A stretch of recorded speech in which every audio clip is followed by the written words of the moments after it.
Amigos, hoy tenemos un programa femenino y me encanta porque vamos cumpliendo la cuota y le damos la bienvenida a la congresista Patricia Donaire, Peruanos por el Cambio, que le comentaba, pues se fajó ayer en este debate, pero vamos a hablar en un par de minutos de ello porque primero quería comenzar preguntándole de un tema inevitable de coyuntura, que es lo que está ocurriendo con los venezolanos que ingresan a nuestro país. El gobierno hoy ha anunciado bueno, las medidas humanitarias, ¿no? De a quienes se les hará pues la excepción de pedir el pasaporte en términos de ancianos, mujeres, niños, ¿no? La población más vulnerable, pero lo que estamos viendo es la desesperación de un lado de quienes están ingresando antes que entre en vigor esta exigencia, pero por otro lado también el ambiente, ¿no? El ambiente donde vemos que ciertos brotes xenofóbicos comienzan a prender, no sé si se les puede tomar en serio o no, candidatos incluso municipales a Lima que comienzan a agarrar este discurso y tienen un predicamento en los medios y tienen probablemente también un predicamento entre parte del electorado. ¿Cómo orientarnos en un momento así, congresista? No, primeramente, buenas noches. Buenas noches. Bueno, es bastante complicado hablar de este tema en un escenario en el que la política anima a ciertos candidatos a orientar a la población, digamos, hacia una práctica xenofóbica. Por otro lado, también es positivo de alguna forma que el gobierno esté flexibilizando las disposiciones que en principio estaba dando. Lamentablemente, al decirle a la población, al entrar los hermanos venezolanos están generando una competencia desleal en el tema laboral, obviamente les pones en una situación en que dicen por qué yo sí y yo no, que soy peruano y podría tener las mismas oportunidades. Si seguimos alentando esta situación, obviamente que vamos a tener un problema muy grande y creo que es responsabilidad de las autoridades es tomar las medidas para que esto no se profundice, porque lamentablemente también los peruanos hemos pasado por situaciones similares por supuesto, en un determinado momento. Somos un país de migrantes, y hemos en buena medida. Hemos tenido que emigrar a España, hemos tenido que emigrar a Estados Unidos. Y muchas veces no nos han tratado tan bien. Definitivamente, eso también, definitivamente. ¿no? Y hay muchísima gente que ha vivido en carne propia ahora esto y habría que ser pues bastante tolerantes, ¿no? Habría que ser bastante tolerantes. Bueno, y fueron bastante tolerantes en el debate ayer en el Congreso. ¿Cómo la vio usted? Ha sido un debate largo, como de 8 horas. El ministro Vicente Ceballos pues estuvo durante todo este tiempo y en uno de los pasajes que le escucho a usted dice algo así como que ahora que Vizcarra le gana cancha al fujimorismo, el fujimorismo dice que todo esto es populista.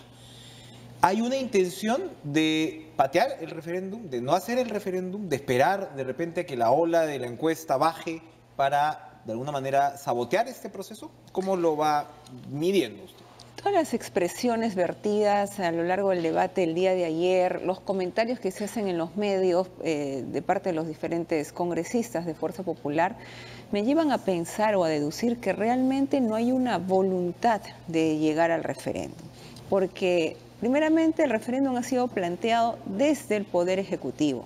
Segundo, que los temas que se plantean ya han estado en el Congreso. La bicameralidad, el tema de reforma política, y no han pasado o simplemente se han quedado dormidos hasta esperar no sé qué momento. Entonces, el presidente, al tomar la batuta y al recoger la voluntad popular y transmitirla a través de unos proyectos de ley, definitivamente ha marcado la cancha y eso no le gusta a la mayoría en el Congreso. El hecho que el presidente haya retomado o haya tomado la iniciativa. Porque definitivamente esto se manifiesta en aumentos y disminuciones de popularidad, mucho mejor para algunos y peor para otros.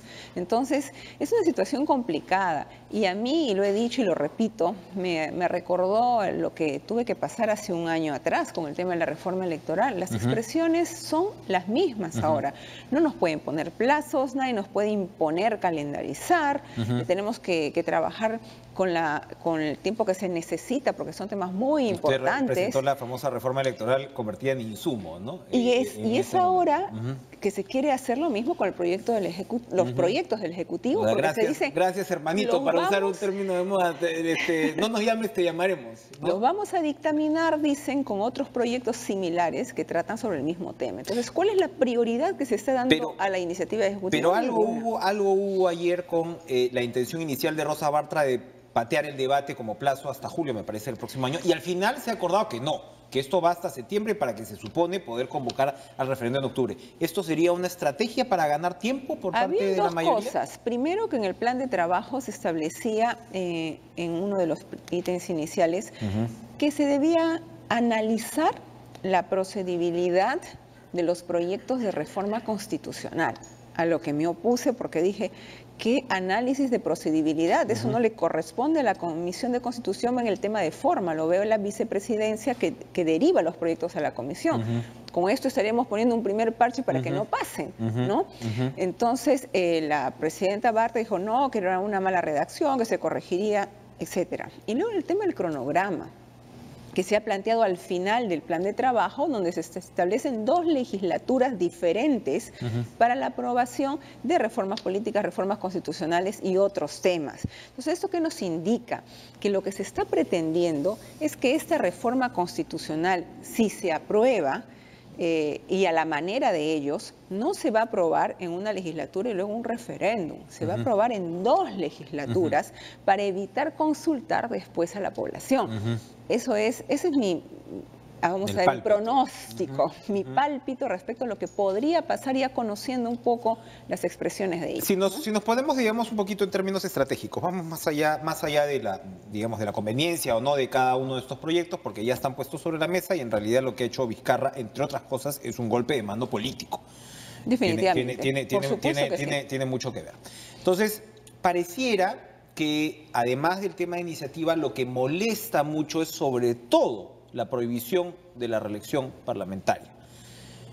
Incluso yo la bicameralidad veo que pueden más o menos tragarse ese sapo, ¿no? Si es que de repente se hacen algunos ajustes, eso se verá en el debate. Pero la prohibición de la reelección parlamentaria parece haber tocado una fibra muy sensible. Y al mismo tiempo es lo que más le ha gustado a la gente en las encuestas. Y hay muchos especialistas que te dicen que de repente no es lo más acertado, qué sé yo, pero el hecho es que allí es donde Vizcarra ha hecho esa conexión, ¿no? Porque en realidad, si habláramos de la reforma judicial, que es importantísima, probablemente la población no estaría acompañando con tanto interés este tema, ¿no? Digámoslo, un poco más esotérico el tema. ¿Qué pasa ahí? ¿Allí va a haber un punto de contención? ¿Hay una posibilidad de negociación? ¿El gobierno podría retroceder, modificar, ajustar? No se puede retroceder en lo fundamental. Definitivamente en el tema de reformas políticas la bicameralidad tiene que ir sí o sí. El cómo, los mecanismos de elección, el número de senadores y diputados que ha planteado el presidente son los que la población quiere, que no se aumente, porque no quieren más gastos, porque nos ven como personas poco productivas, que por el contrario no hacemos nada, ¿no? Entonces, el incrementar el número sería totalmente negativo. ¿Y el tema de la no reelección? Y el tema de la no reelección es un tema realmente complicado, porque la mayoría de congresistas cuando les preguntan dicen nosotros no estamos de acuerdo, pero en las calles sí lo quieren. Entonces, si la calle quiere, bueno, habrá que aceptarlo. Es decir, para algunos supuestos somos populistas y para otros no. En definitiva, yo creo que es una forma de reacción popular, de sanción hacia el Congreso, porque no está haciendo las cosas bien. Se apela a argumentos como que si no hay reelección van a entrar parlamentarios que tienen poquísima experiencia, que después van a tener que aprender. Decía el reelecto señor Becerril, le decía eso ahí. Y es gracioso, porque creo que hay algunos que hasta ahora no aprenden, ¿no? Claro. Cuando se dice que los nuevos son los que traen escándalos, también es cierto que hay algunos experimentados que también tienen experiencia buena, ¿no? en problemas. Por también, supuesto, ¿no? eso no define nada. Y además yo creo que es la oportunidad para que los partidos políticos sean más responsables al momento de determinar quiénes los van a representar, que sean personas idóneas y que no vayan a aprender en el Congreso. ¿Pero a usted le hace gracia, por ejemplo, no presentarse en la reelección? Yo no tengo ningún problema, en absoluto. Y yo creo que además es una forma de renovar la clase política, ¿no? Este periodo no te presentas, viene alguien nuevo y puedes regresar después. Porque esa es la otra. Yo tengo, confieso, sentimientos encontrados, porque en principio yo decía esto no va a funcionar, y de ahí, claro, el espíritu del proyecto de ley tiene temas interesantes. Por ejemplo, oye, haz trabajo partidario, preséntate a ser alcalde, anda al Senado, Por ¿no? supuesto, de ser el caso, y de ahí puedes volver. Entonces, tampoco estamos hablando de parlamentos que van a ser permanentemente nuevos, porque ahí van a regresar los congresistas que hayan tenido experiencia antes y puedan regresar pues a un periodo no consecutivo. Así es, También además es verdad. puede haber sucesión dentro del mismo partido, ¿no? En esta oportunidad van estos cuadros, en el siguiente van los otros y así se va tomando experiencia también. O sea, negativo no es. Pero es inevitablemente tiene ese carácter político del que usted está hablando en el sentido sancionatorio al Congreso, ¿no? Sancionador. Pero definitivamente es lo que quiere la población y lo que siente el Ejecutivo, que debió trasladarlo al Congreso. Porque lamentablemente no hemos dado una imagen de estar haciendo las cosas que la población espera. No se han priorizado los temas urgentes ni importantes. Inclusive creo que es el Parlamento que mayor cantidad de proyectos declarativos de interés tiene y que inclusive pasan proyectos sin los debates previos en las comisiones. Entonces es urgente pues renovar la clase política, es urgente tener una segunda cámara. Con una suerte de Congreso adolescente, ¿no? Porque tienes lo que dices de un lado de proyectos declarativos y de otro lado creo que desde el gobierno de Humala en adelante nunca se habían observado tantos proyectos de ley por parte del Ejecutivo. Algunos serán, no sé si tengan justificación o no, pero se ve muchísimo que el Congreso está tomando esas atribuciones que no tiene, sobre todo en iniciativa de gasto, ¿no? En iniciativa de gasto, eso es cierto. Hay varias observaciones del Ejecutivo y también en proyectos que van en contra de la Constitución, ¿no? Y finalmente ellos terminan diciendo, no, somos respetuosos de la Constitución, y no es verdad, pues. Somos respetuosos del reglamento tampoco, porque lo que es la excepción se vuelve la regla. El hecho de que pasen proyectos de frente al Pleno sin un debate previo en comisión es un tema excepcional, una situación de urgencia, pero que no se puede hacer una costumbre como se ha venido haciendo en este Parlamento. Rosa Bartra dice que se puede dar un carácter reflexivo de manera unicameral.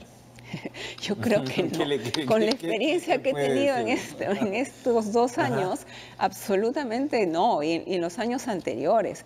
Porque, como te digo, si hay una segunda votación que establece el reglamento del Congreso, nunca se cumple. Todos los presidentes de comisión se paran a pedir exoneración de segunda votación. Entonces, ¿cuál es el periodo de reflexión? Las excepciones se vuelven regla, ¿no? Porque esas son herramientas que deberían ser excepcionales en realidad. Deberían ser excepcionales. Otra declaración que han tenido los parlamentarios de Fuerza Popular, particularmente Rosa Bartra, no la quiero volver a citar porque estamos esperando, congresista, ¿dónde está mi cámara? Congresista Rosa Bartra, la estamos esperando.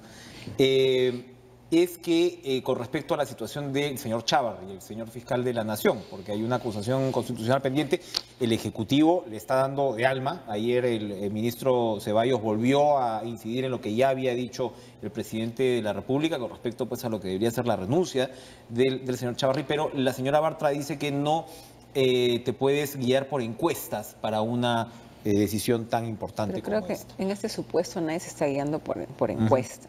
Creo que es una exigencia moral que debería imponerse el propio fiscal. Y lo que sucede es que está blindado.